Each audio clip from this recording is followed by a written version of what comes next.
library, Storytime Online. Storytime is a great way to enhance your child's imagination, discover new ideas, and nurture listening skills, among other things. This week's Storytime theme is Trick or Treat. And our first story is Skeleton for Dinner by Marjorie Kyler.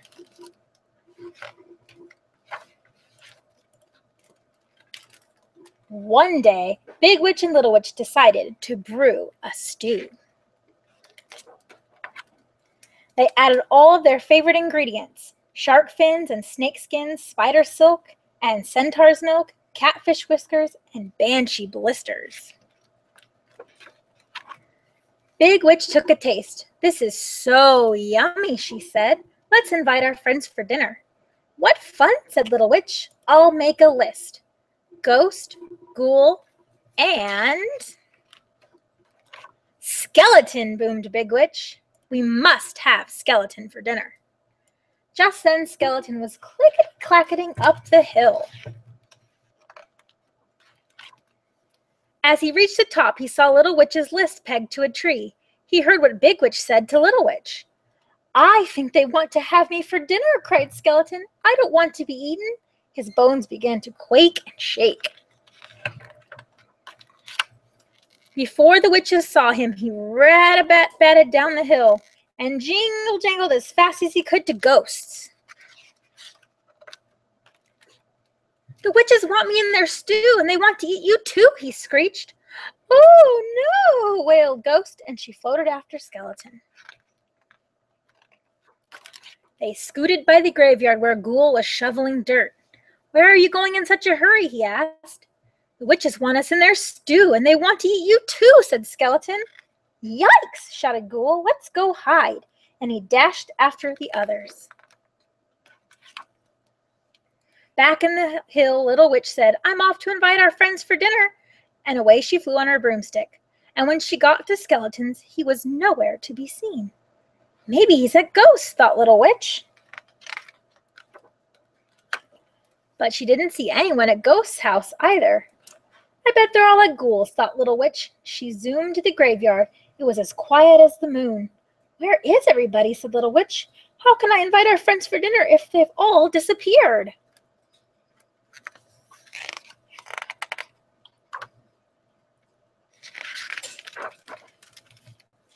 She flew back to the top of the hill. "I couldn't find anybody at home," she told Big Witch. "I guess we'll have to eat our stew all by ourselves. And I was really looking forward to our party."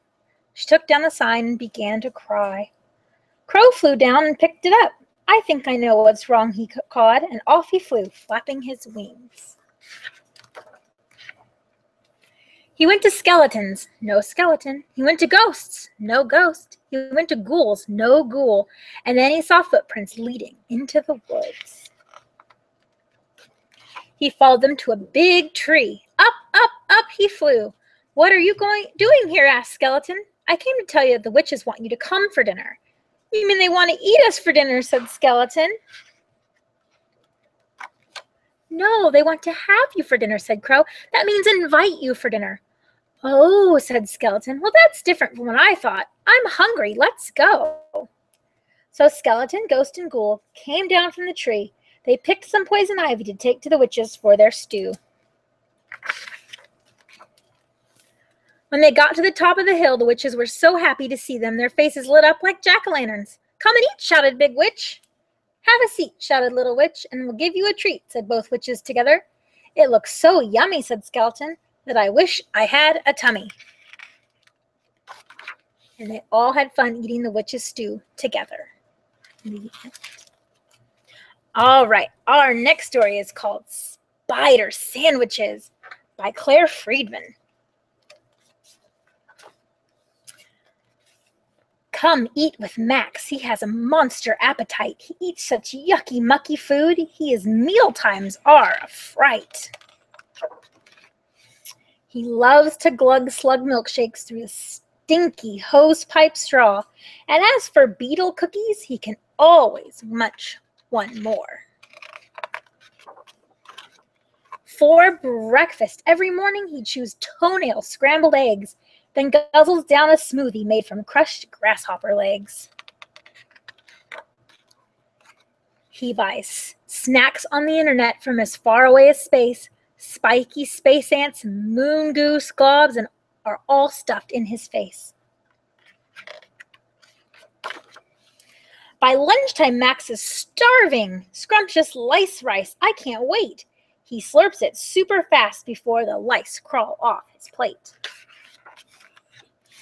He bought the Monsters cookbook for some recipe ideas. The best was slimy old noodles served with hairy fried bat's ears. From pickled worms to squash fly jam, Max beams, hooray, yes please. He spreads them on his crackers. Pooh, with smelly fish-eye cheese. So delicious, gurgles Max with a massive goo-filled grin. Cold, crunchy cockroach chowder dribbling down his chin. Tadpole ice cream, snail trail sauce, things that squirm and slurp. They all mix in his tummy. Look out, here comes a burp. Rat's tail pizza, blue mold chips, bug burgers are a treat, but when it comes to mealtime, there's one thing he will always eat.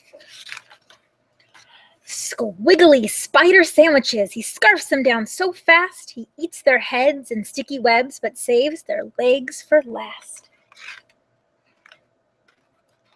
Max will eat up anything that oozes gunk and glue, but even Monsters gasps, no thanks, when faced with green sprout soup. The end. All right, since our little friend Max was such in love with spider sandwiches, we're going to sing a song together about spiders. And I'm sure you all know it. It's called the Itsy Bitsy Spider. So I want everybody to take their hands and make two L's. Turn one upside down and put them together. That's your spider. Are you ready? All right, here we go. The itsy bitsy spider went up the water spout. Down came the rain and washed the spider out. Out came the sun and dried up all the rain, and the itsy bitsy spider went up the spout again. You guys did such a good job. We're going to do it one more time, so let me see your spiders. All right, are you ready? The itsy bitsy spider went up the water spout. Down came the rain and washed the spider out. Out came the sun and dried up all the rain, and the itsy bitsy spider went up the spout again. Good job. Hopefully that spider got to escape from Max's spider sandwiches. All right, our next story is called Monster Mischief, and it's by Pamela Jane.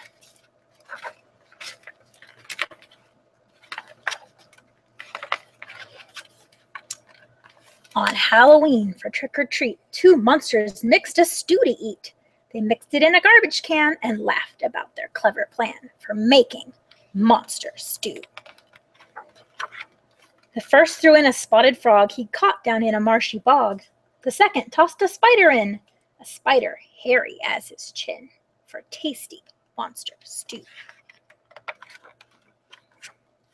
Do you hear that frightful roar? Another monster's at the door. The third one brought on Halloween a lizard flashing scales of green for yummy monster stew. Listen to that awful roar. Another monster's at the door. The fourth one added to the mess. It's something spooky. Can you guess? You guess what that is? It's a bat for monster stew. Shh, what is that squeaky roar? Another monster's at the door. The fifth was Mo, the little one. He only tagged along for fun to feast on monster stew. That little Mo, he got a scare when he stood tiptoe on his chair. He toppled over with a shout. And all the monster stew spilled out. Spider, lizard, frog, and bat all hurried off, skedaddle, scat. They scooted from that monster shack, and not a single one came back. On Halloween, for trick-or-treat, 5 monsters had no stew to eat. Poor Mo, he stamped his foot and howled. He felt so bad, his stomach growled for juicy monster stew. Uh-oh, What is that dreadful roar? Another monster's at the door! The sixth one shouted, "Trick or treat! I brought you something good to eat. Not creepy things from Monster Stew, but something different, something new. I wonder what the little monster has brought." She spilled a bag out at her feet. Out tumbled every kind of sweet. She cried out, "Have a jelly bean to celebrate. It's Halloween." She brought lots of yummy candy for them. 6 monsters frolicked all night long. They skipped and sang a spooky song. The monster Mo, he sang and danced and ate so much he split his pants. On Halloween for trick-or-treat, 5 monsters mixed a stew to eat, of which they never ate a bite because their stew ran off that night.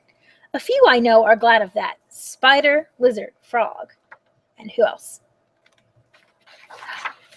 And bat. All happy to not be part of Monster Stew. Okay. Our last story for the day is called The Zombie Night Cafe by Marilee Kuttner.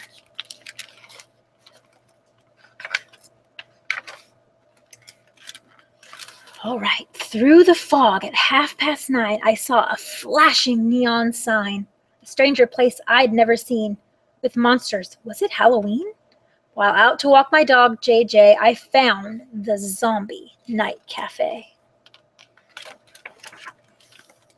The ghouls and trolls were out that night with more than just an appetite.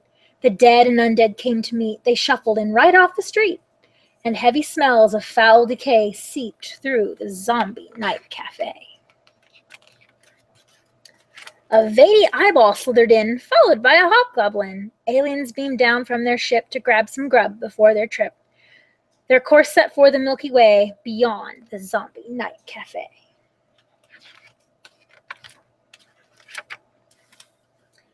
A werewolf crept upon all fours. It shattered the glass entry doors. Frankenstein's monster and his bride spotted a booth and lurched inside.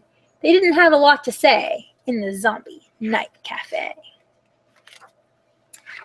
Bigfoot loomed over 10 feet tall, crashed through the booth to make a call. The boogeyman had just dropped by and met his friend with one huge eye to celebrate one more birthday in the Zombie Night Cafe. The headless horseman gripped his head, while from his coat dripped something red. With flaming pumpkin by his side, he had a snack before his ride and made his speedy getaway from the Zombie Night Cafe. The owner rose up from the floor, then vanished through a secret door. Another zombie left his tomb and staggered right across the room to feast upon the dread buffet in the Zombie Night Cafe. Through the window Dracula flew. He ordered something reddish blue. Hovering specters caught my eyes. They'd come to drink and socialize. The spirits laughed. I heard them say, "You'll never leave Zombie Cafe." "What do you want?" the waitress said. She glared at me and scratched one head. The jukebox played an eerie tune. She said, "I'd better order soon." "Today's special," I heard her say. "It's Eyes Flambe Zombie Cafe." I checked the menu one more time and ordered number 3, no slime. "We don't serve scrambled brains to go. They're better hot, don't you know? Take number 8 if that's okay. All's fresh in Zombie Night Cafe." And through the swinging kitchen door burst a being as none before. A formless creature neath a hat, invisible cook. Look at that. Too late to plan my getaway from the Zombie Night Cafe. He lunged at me and waved his knife. This was the battle of my life, but my JJ was very brave. He'd save me from an early grave. His growling kept the cook at bay as I escaped Zombie Cafe. Then JJ howled to my despair. A force propelled him through the air. Stuck in his mouth, to my surprise, was something's head with beady eyes. I yanked it out. We sped away from the Zombie Night Cafe. Off in the woods, no time to roam, we swiftly found our way back home. I didn't talk about that night, 'cause who'd believe me? No one, right? But that's the truth. No more to say. Beware the Zombie Night Cafe. The end. All right, we are going to sing one last song together, and it's called Five Little Pumpkins. So I'm going to see everybody's little pumpkins. You ready? Okay. 5 little pumpkins sitting on a gate. The first one said, "Oh my, it's getting late." The second one said, "There are witches in the air." The third one said, "But we don't care." The fourth one said, "Let's run and run and run." And the fifth one said, "Time for Halloween fun." Then ooh went the wind and out went the light, and 5 little pumpkins rolled out of sight.